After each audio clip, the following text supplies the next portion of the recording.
Hello friends, आज मैं question 3 onward solve करके दिखाऊंगी। तो ये क्वेश्चन 3 है और ये क्वेश्चन 3 के बाद ये सर वर्ड प्रॉब्लम्स हैं।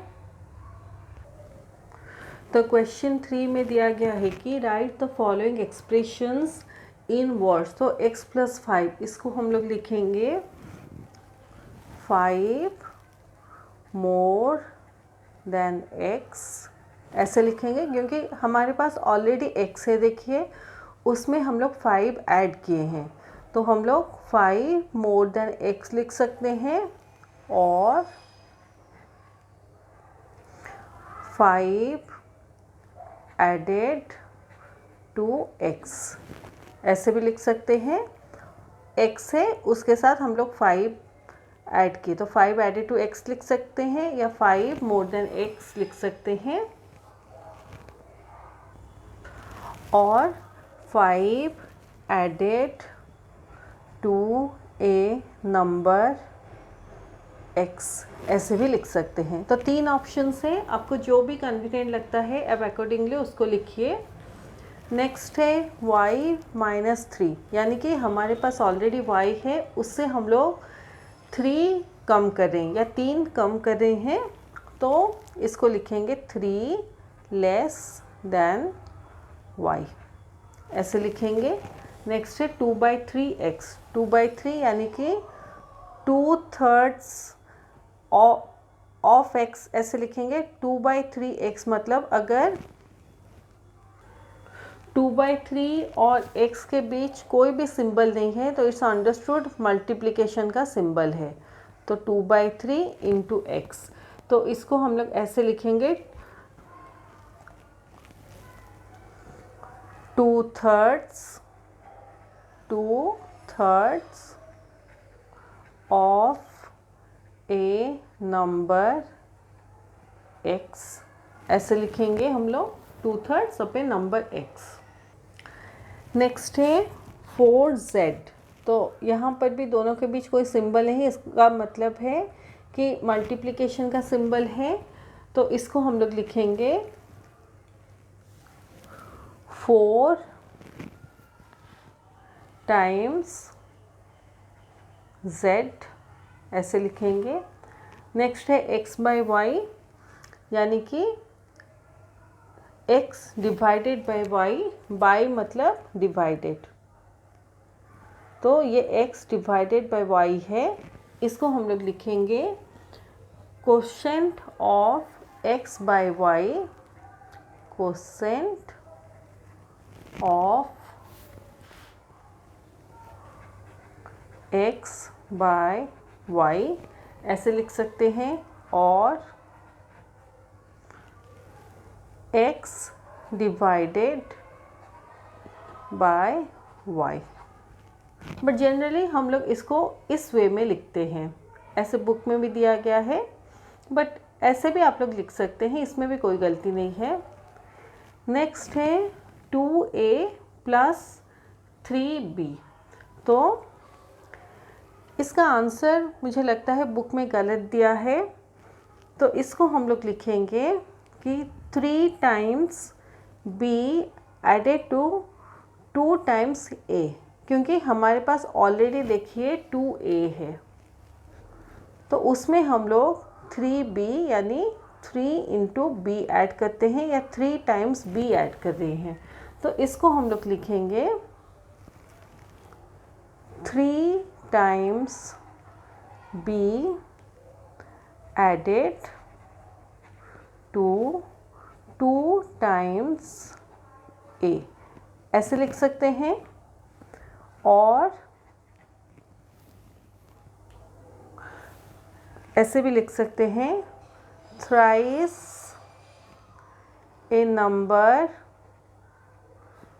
b, thrice a number b मतलब 3 टाइम्स b है ना, अगर 2 टाइम्स b होता है हम लोग ट्वाइस बोलते हैं, 3 टाइम्स b मतलब थ्राइस बोलते हैं।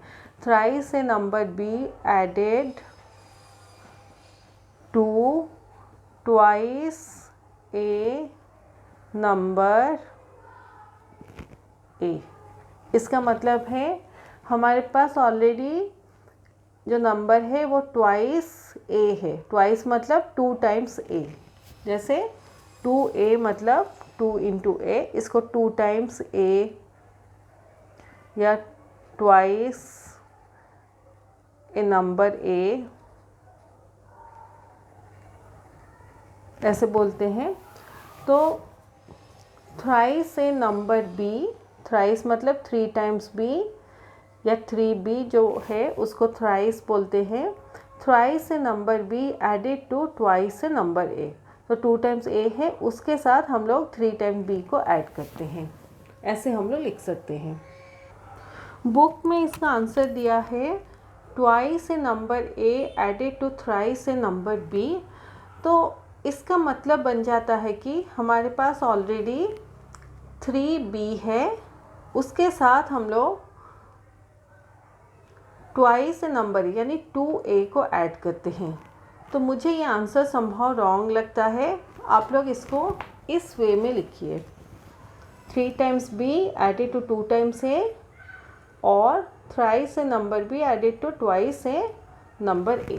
तो एनी ऑफ द ऑप्शंस आप लिखिए। अभी क्वेश्चन नंबर 4 करेंगे। There are 38 students in a class, if x more students join the class, how many students are there in the class? तो ये बहुत ही इजी क्वेश्चन है। ऑलरेडी 38 स्टूडेंट्स क्लास में है और उस क्लास में x स्टूडेंट्स मोर ज्वाइन करते हैं।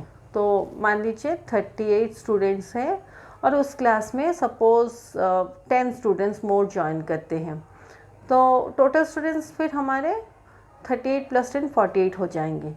तो हमें x का वैल्यू यहाँ पे दिया नहीं गया है, सिर्फ बोला गया है कि हमें नंबर ऑफ़ स्टूडेंट्स का वैल्यू दिया नहीं गया है, हमें सिर्फ बोला गया है कि x स्टूडेंट्स मोर ज्वाइन करते हैं। तो 38 ऑलरेडी है और x स्टूडेंट्स मोर जब ज्वाइन करेंगे तो टोटल हमारे नंबर ऑफ़ स्टूडेंट्स 38 + x हो जाएंगे।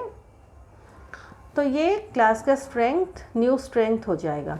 इसको हम लोग ऐसे लिखेंगे, number of students in the class 38 है, नंबर ऑफ़ न्यू स्टूडेंट्स वो जॉइन द क्लास x है, क्योंकि यहाँ पे दिया गया है x मोर स्टूडेंट्स ज्वाइन करते।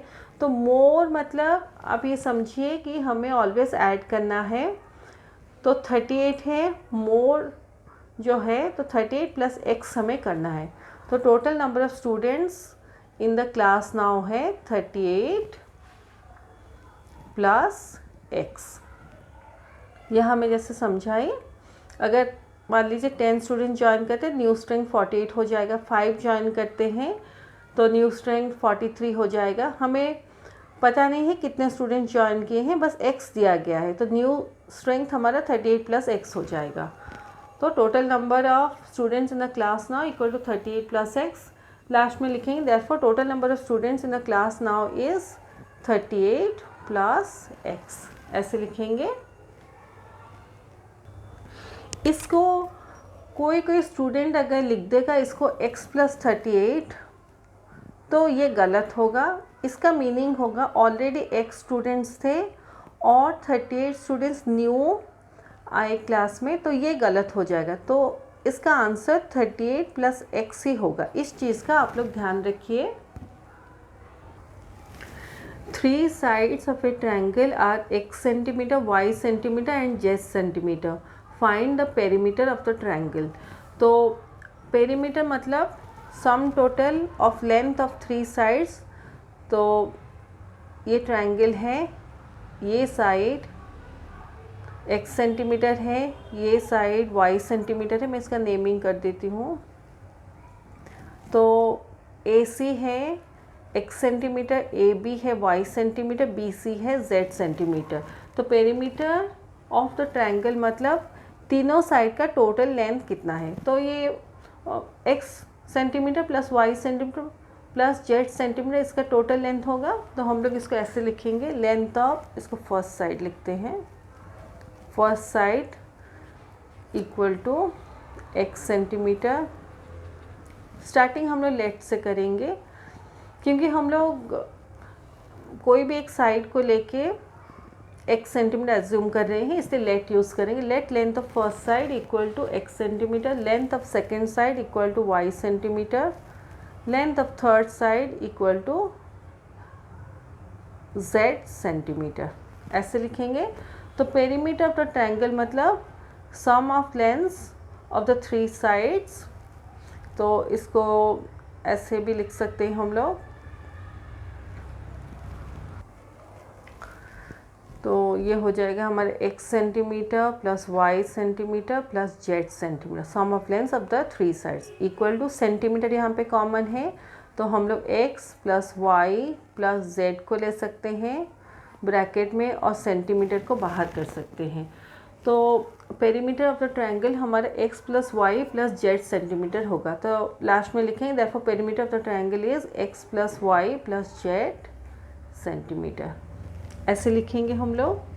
नेक्स्ट क्वेश्चन है cost of 1 pen is ₹8, find the cost of y pens. तो ऐसे आप लोग एज्यूम कीजिए कि अगर एक पेन का कॉस्ट है ₹8, तो 2 पेन होने से हम लोग क्या करते हैं, ₹8 इंटू 2 इक्वल टू ₹16 करते हैं। 4 पेन्स होने से ₹8 इंटू 4 करते हैं ₹32, ऐसे एंड सो ऑन। तो हमें यहाँ पे नंबर ऑफ पेन्स कितने हैं पता नहीं है, बस दिया गया है कि हमारे पास y पेन्स है। तो y पेन का वैल्यू होगा ₹8 into y equal to 8 into y मतलब 8y होगा, तो ₹8y। हम लोग मल्टीप्लिकेशन का सिंबल नहीं रखेंगे तो ₹8y होगा। तो इस क्वेश्चन को ऐसे लिखें, cost of 1 pen equal to ₹8, cost of y pens equal to ₹8 into y equal to ₹8y, ऐसे लिखेंगे। Therefore cost of y pens is ₹8y। ये नेक्स्ट क्वेश्चन है, question number 7। Neha has 7 more toffees than Megha. If Megha has X toffees, how many toffees does Neha have? तो नेहा के पास मेघा से और 7 extra toffees हैं। तो मेघा के पास X टॉफ़ीज़ हैं, नेहा के पास और एक्स्ट्रा 7 टॉफ़ीज़। एक्स्ट्रा मतलब एडिशनल 7 टॉफ़ीज़। तो X जो मेघा के पास उतना ऑलरेडी नेहा के पास है और इससे एक्स्ट्रा 7 है, तो नेहा के पास टोटल x प्लस 7 टॉफ़ीज़ होंगे।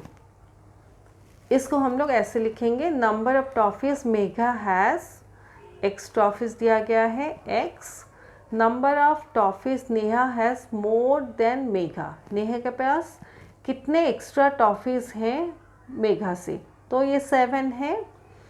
Number of toffees Neha has equal to already x है, ये वैल्यू या ये जो नंबर ऑफ टॉफ़ीज़ नेहा और मेघा के पास कॉमन है x है, लेकिन नेहा के पास और एक्स्ट्रा 7 है, एक्स्ट्रा 7 मतलब प्लस 7 होगा। तो number of toffees Neha has equal to x plus 7, therefore Neha has x plus 7 toffees. इसको ऐसे ब्रैकेट में लिख देंगे।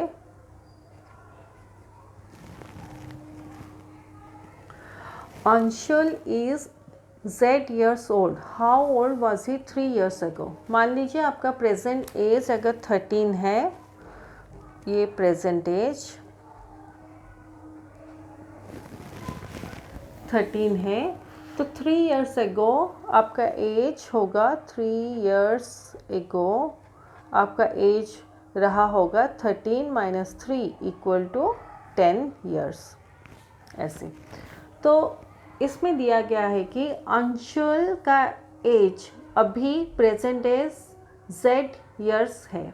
How old was he 3 years ago? 3 years ago मतलब उसका अभी जो प्रेजेंट एज है उससे 3 साल कम उसका एज रहा होगा। तो ये बहुत ही इजी है, आंसर होगा Z माइनस 3। तो present age of Anshul equal to Z years, age of Anshul 3 years ago equal to Z minus 3 years। Therefore, age of Anshul 3 years ago was Z minus 3 years। ये हमारा क्वेश्चन 8 तक ख़त्म होता है worksheet 1 का। मैं अपने नेक्स्ट वीडियो में वर्कशीट 2 के क्वेश्चन सॉल्व करके दिखाऊंगी।